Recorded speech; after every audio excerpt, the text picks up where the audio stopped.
did you come from? Well, as you can see, I am merely sitting here and reviewing what we have deduced thus far. You were gone for ages, and now you're suddenly sitting here musing to yourself? Where have you been anyway? Hey, what's with the silence? You never think things through before asking questions. I'm giving you some time to make up for that. Paimon's so mad! Paimon's gonna give you an ugly nickname!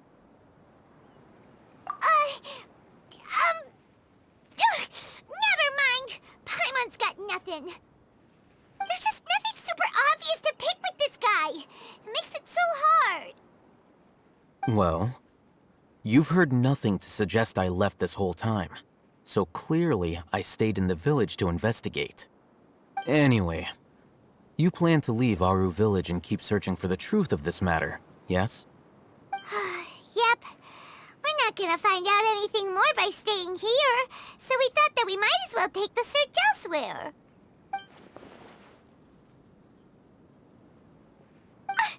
Enough with the silent treatment! No. I'm just surprised that you decided to team up with him. Alhaitham, you haven't helped us out at all ever since we arrived at Aru village. Bold of you to question our choices. Yeah, you're all talk. While you were investigating, I had my own work to do, which I've now finished. Really? Paimon doesn't believe you. To be honest, we aren't really a team, so I have no obligation to inform you of my whereabouts. Not to mention that going separate ways allowed me to find some important information that you all had missed. Huh? Right here in the village? Correct. What did you learn? I'm going to take you to someone. But before that, you need to understand where she's coming from. What does that mean? How do you think the residents of Aru village feel about what we're doing? In other words, do you truly believe every single word the villagers tell us? You mean, some of them lied to us? Hiding the truth does not necessarily equate to lying. Again, these people have their reasons. Remember what Gandis said? Most people in Aru village don't necessarily care which deity is in charge of Sumeru. That's because whether the Scarlet King or the Dendro Archon has power is of little significance to them. By contrast, the perils of their daily lives are ever-present concerns. They won't simply share everything they know with you without good reason. That's why you believed there was no further information to be found in this village. Glad you're following along. Among those you have talked to, there's someone who was consciously keeping you out of the loop. In fact, she's been observing your every move since you arrived. The reason being, to someone who only wants to live their life in peace, any external factors introduce unpredictability into the equation. Those eyes, those fierce eyes. You look like a real fighter. Don't change the subject. It's quite obvious that she's intimidated by Sino's authority and strength. Right. You were asking about the mad scholars. She corrected herself mid-sentence because she's aware that there are Scarlet King fanatics in the village. If she sounds too friendly towards the village keepers, she could easily make herself the Radicals' next target. I think it's been a few days since I last saw them. I usually go to bed pretty early, so I'm not too familiar with what goes on at night. Remember? She made a point of denying her involvement in anything that occurs at night. But honestly, I feel quite sympathetic towards them. Even though they act a little strange, they've helped me in the past. If it weren't for them, my house would have collapsed long ago. After speaking to the village chief, it became clear that the village keepers had protected Aru village at night. In other words, the young miss was very much awake during that time. Then, why would she lie? By getting involved with an outsider, she risks drawing unwanted attention to herself. As for why she might be so wary about all this, maybe you should ask her. I'll pass on this one. You said that she is afraid of me. If so, it's best if I stay out of this. We're on it!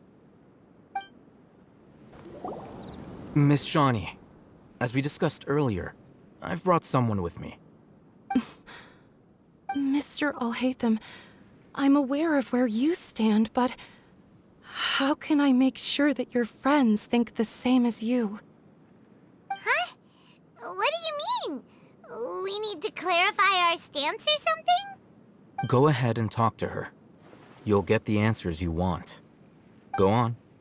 Earn her trust. Is it really that simple? May I call you Traveler? Hi, Traveler. I want to ask you something. Do you think the resurrection of the Scarlet King can truly change Sumeru for the better? Why's that? That's very similar to what Miss Candace says. I know you two are friends. That's why I'm willing to talk to you, even though I do have some reservations. Before, I wouldn't even have the courage to ask something like this. Traveler, do you believe our lives will get better?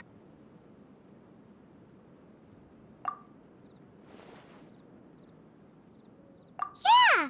We came here from another nation, so it isn't wrong of you to be weary. And we aren't really residents of any one nation. But even so, we've met lots of people from different places, and we've always fought for what we believed in. We have friends in Sumeru, and we want to help them. That's why we decided to stay here for a while.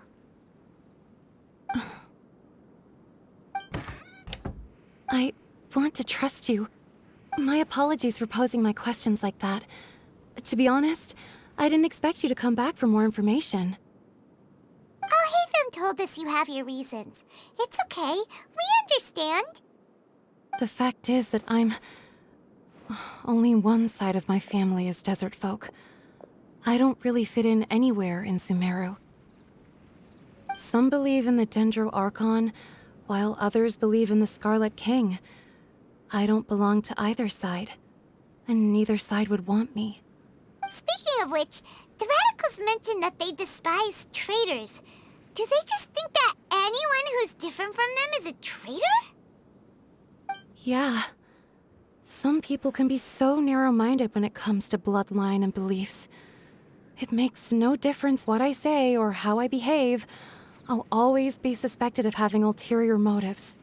Slowly, I just stopped talking to people. I pretended not to hear or see anything. All I want is to live my life in peace. And then it happened. The village keepers who had helped me disappeared with no explanation, and I didn't dare breathe a word about it to anyone. Until now. You can tell them. I'm sure he'll keep your secret. All right. I'll tell you what I told Alhaitham. I actually have a sharper sense of hearing than most. Sometimes, I hear strange crying sounds in the night. There are ghosts? Perhaps. I'm not sure. It's faint, but it's definitely the sound of crying. It comes from far away in the distance, and always carries very raw emotion. It used to be louder and more frequent, but ever since you arrived in the village, it doesn't seem to happen as often, and when it does, it's much quieter. I have to focus really hard to make it out. I confirmed this with the guards on night duty. They also have someone with a good ear, and he's heard similar sounds at night. But, because we're in the middle of a desert, he would rather believe that they are the cries of beasts than ghosts. There's really nothing around these parts, except for an old hospital not far from the village. I think they used to use it for treating Elazar, but it's been abandoned for years. Yeah, let's go!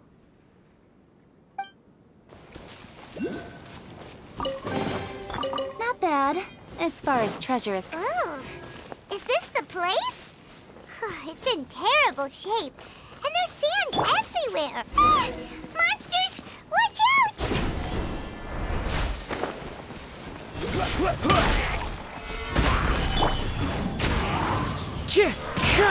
Fallen leaves, adorn my night into the wind. This is order. Fallen Emma, help! With sword comes shadow. Speed of light.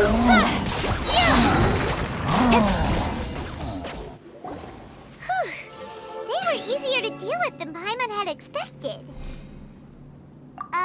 Super strong bandits? Or monsters taller than buildings dropping out of the sky?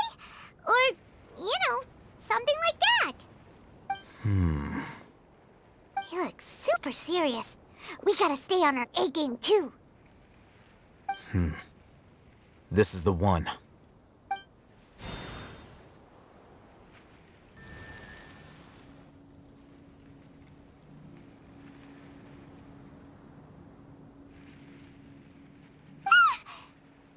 Let's go in and take a look.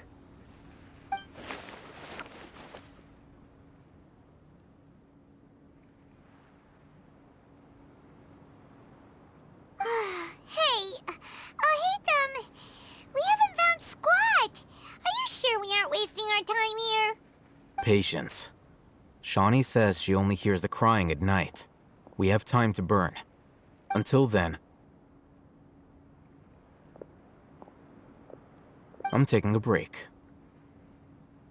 And just like that, he sits down. Wait, he even brought a book to read? What are you reading? Let Paimon see. Okay, sure. Huh? The natural position, which is the positional propensity of an entity in natural motion in contrast with an object in forced motion? Huh? When free from external influences, every entity displays the tendency to follow its natural trajectory? So, you got that? Oh, Paimon gives up. You keep reading your book. See ya! How is he so relaxed? Look at him, reading an impossible book in a creepy place like this. Hey, what good is that gonna do for you? You're acting like one of those annoying grown-ups who go around nagging people to focus on their studies. Hey, what gives? Shouldn't you be the one providing for Paimon? Oh, right. Okay then. Thank you for working so hard and earning so much more. If it weren't for you, Paimon would probably still be floating around in the ocean somewhere. Thank you.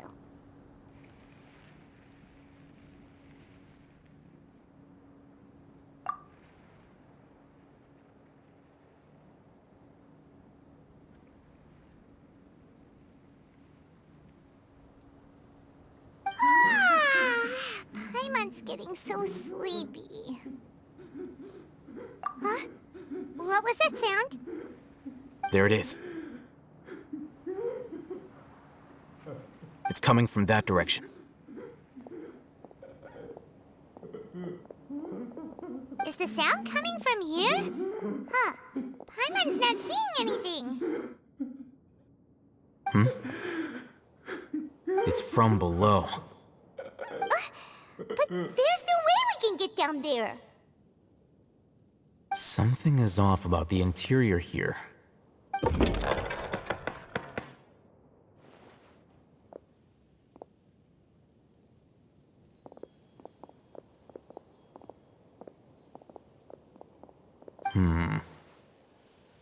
As I thought, there's a hidden structure.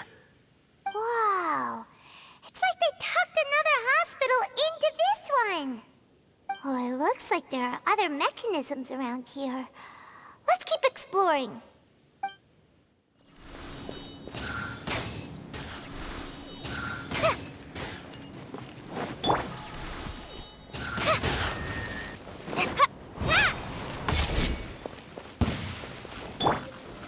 Solidify! Into the wind.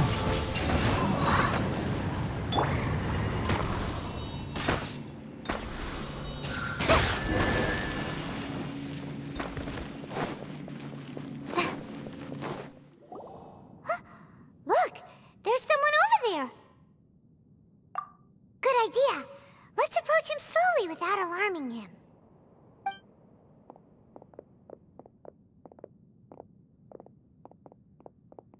Wait.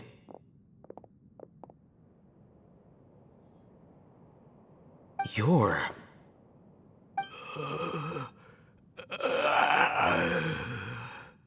He can't speak, and his eyes are unfocused.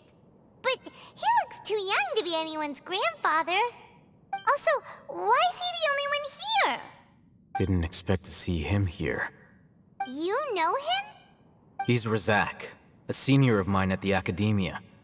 He's a scholar too? Is he the kind that holes up in a forest and mumbles stuff about training? No. And that's the problem. Razak was never involved in any of those things. He never trained in the forest, let alone reach Satyavada life. Leaving that question aside for the moment, him being here alone means that we might be too late. Looks like they've already taken everyone away. For whatever reason, they left Razak here. Perhaps they simply didn't have time to come back for him.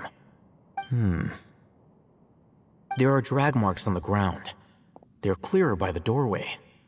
Someone was forcefully drawing a cart that was loaded with something heavy. Loaded with people? That is one possibility. It looks like they were in a hurry, as if they were afraid of being caught. In their haste, they failed to notice Razak hiding in a corner. The symptoms are identical. Looks like we found living proof. Huh? Why do you say that? Allow me to jog your memory. Recall your time at Port Ormos. Don't you think his symptoms look familiar?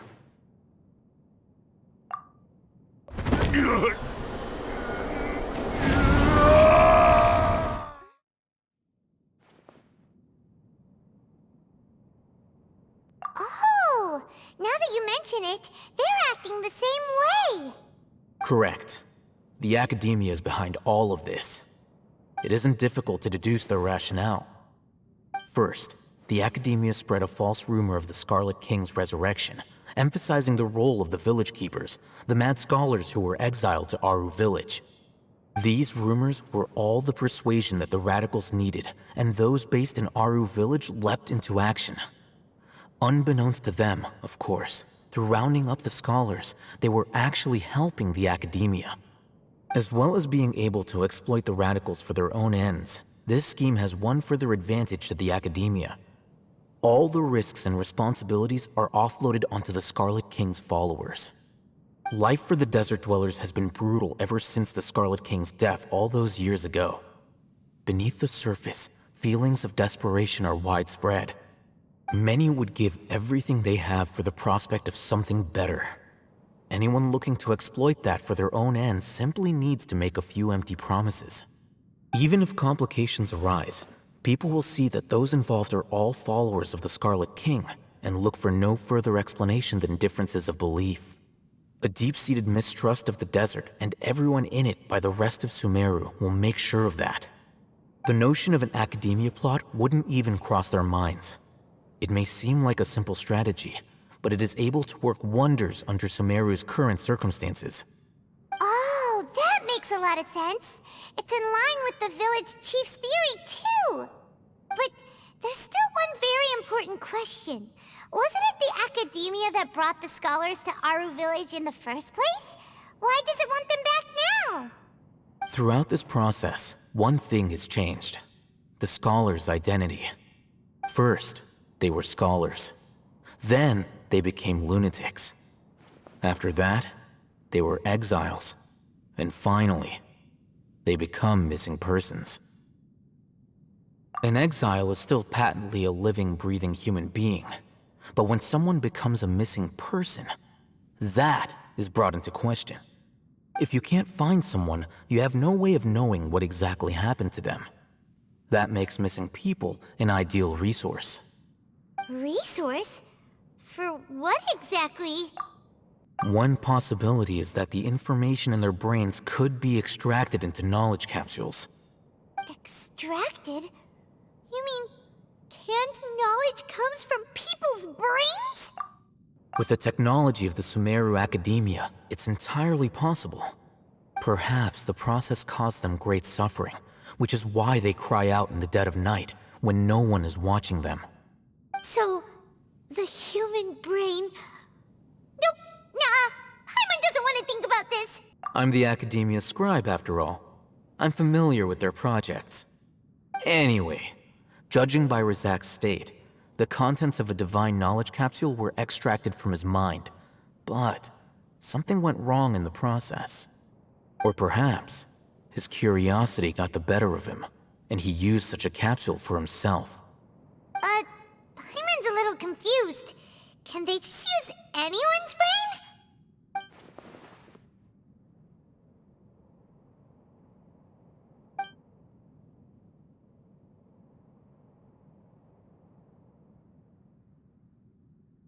The look on your face tells me you've realized the answer. That's right. To some scholars, gaining knowledge about the gods is their entire life's pursuit. Extracting canned knowledge is just one of the extreme measures they turn to. However, I can't help but wonder, what do they seek to gain from divine knowledge? The academia is going out of their way to look for forbidden knowledge. But what is their ultimate goal? I've spent quite some time trying to analyze the contents of the divine knowledge capsule, but to no avail. It seems like my way of thinking is too different from theirs. You mean you're not even slightly interested in getting your hands on this forbidden stuff? All scholars seek to expand the horizons of knowledge, but I'm not particularly interested in gods, so I don't share their degree of zealotry. Extracting information from people as if they were lifeless objects? If this is the direction of academic progress, then the academia may as well shut its doors. Sounds like you're really against all this. Of course. The academia's actions run contrary to their rules. Whether it be academics or knowledge, everything has its boundaries. If those lines are crossed, the rules and order that govern everything in the world will be destroyed. This matter needs to be corrected, just like fixing a typo in a book. Wait, didn't you step in to help because you felt sympathy for those poor people? Not to be callous, but no. My criteria are a little more restrictive than that. There is no shortage of suffering in Sumeru, and the same can be said for the rest of Teyvat as well. What do you plan to do about that? Save every last person? Probably not. Paimon's not sure. You can say that. Simply put, I don't blindly place my faith into strength or heroism. I do what I want.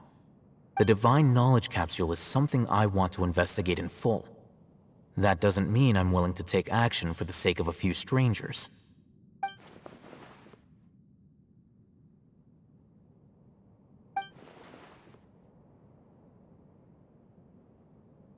Paimon's been wanting to say this for a while. There are a lot of bad guys in the academia, but you're not one of them. You're their weirdo. You're probably right. Though I must say, I quite enjoy this feeling of being the odd one out. Uniqueness is also an asset, is it not? Wow, that's a great way to think about it. Paimon's really impressed. If only Miss Shani had a similar mindset, her life would definitely be a lot easier. I'm just a more likable person than her in general. There's nothing more to it than that.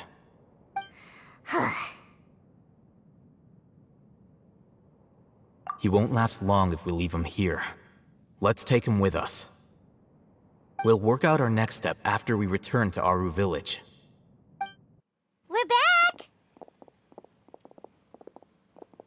You must be tired. You should rest and take some water. What's the situation? Who's this? Unfortunately, somebody who's too young to take on the role of Isak's grandfather. Nevertheless, he's one of the people we're trying to find.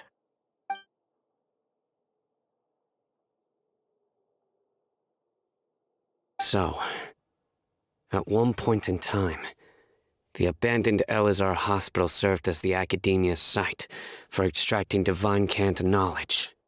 Yep, pretty much. Their plan must have been implemented at some point before we arrived at Aru Village, since divine cant knowledge has been in circulation for a while now. Yet, they fled once we were headed to the village, almost as if they knew we were on their trail. Why is that? Yeah, why is that? We may have a mole in our midst. One of us could be secretly revealing our whereabouts to the Academia. Huh? Are our friendships that shallow? Looks like none of you have realized wherein lies the issue. Sino, you're the reason why they can predict our movements. Wait, what's that supposed to mean? Choose your next words very carefully. It is simply a logical inference. I have my reasons. So what you're saying is, Sino's the mole. Interesting. And here I thought you were the most suspicious one, Alhaitham, since you were always acting alone. I know. You have a point. But I realized something as we were returning from the hospital.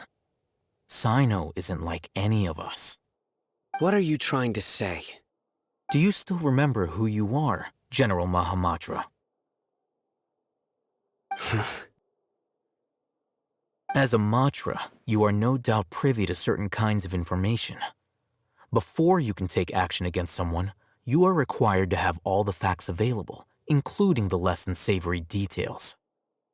Simply put, the Academia has traditionally allowed you access to a wealth of sensitive information. Knowing their modus operandi, wouldn't you expect them to take precautions against you? If you want to raise a vicious wolf, you need to make sure that you can avoid its bite. The Academia is monitoring me? It's not that simple. The Academia has eyes all over Sumeru, but they have a special protocol for dealing with you. Every so often comes a Nyagarbaha Day. On this day, the Academia enters new information into the Akasha through knowledge capsules. I remember seeing a thick notebook next to the control panel once. Its contents were all about the General Mahamatra, his activities throughout the day, preferred methods of enacting judgment, everything. You're saying that the Academia entered my information into the Akasha too? But what's the point in doing that? My actions aren't important enough to be added into the Akasha. The Akasha is capable of computation. The Akasha's algorithms are entirely capable of predicting your movements using the data entered. When you would depart, the route you would follow, your destination. It knew all of this. It predicted my every move. The Academia has been watching you longer than you think. So that's how it is. Sino adheres to his principles so strongly that he's actually a thorn in their side. Tenacity of will and steadfast faith are worthless to the Academia. They need scholars who are easily pliable and mindlessly go after anything they can profit from. Sino, don't take it to heart. This just proves how much of a trustworthy ally you are. They escaped because of me. Don't blame yourself. It's not like any of us would have known. I have an idea. If they predicted my movements, then I might be able to guess where they went. Whoa, you bounced back fast. There is always an opportunity for safety after danger passes. Oh, so that's how it is! Paimon gets it now! If the Academia is trying to avoid Sino, then the safest place would be... Yep, that's right! They'll want to proceed in the direction opposite of where I'm going.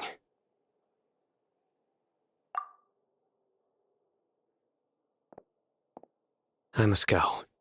There's also something I want to investigate. Let's go, guys! After him! Please, wait! I want to go too!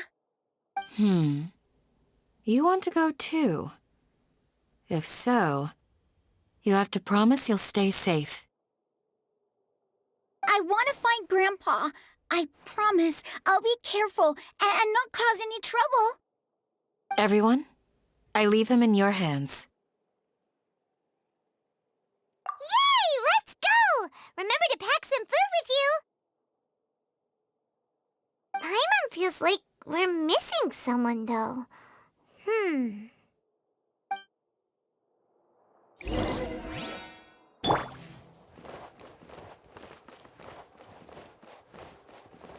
I'll be awaiting your good news.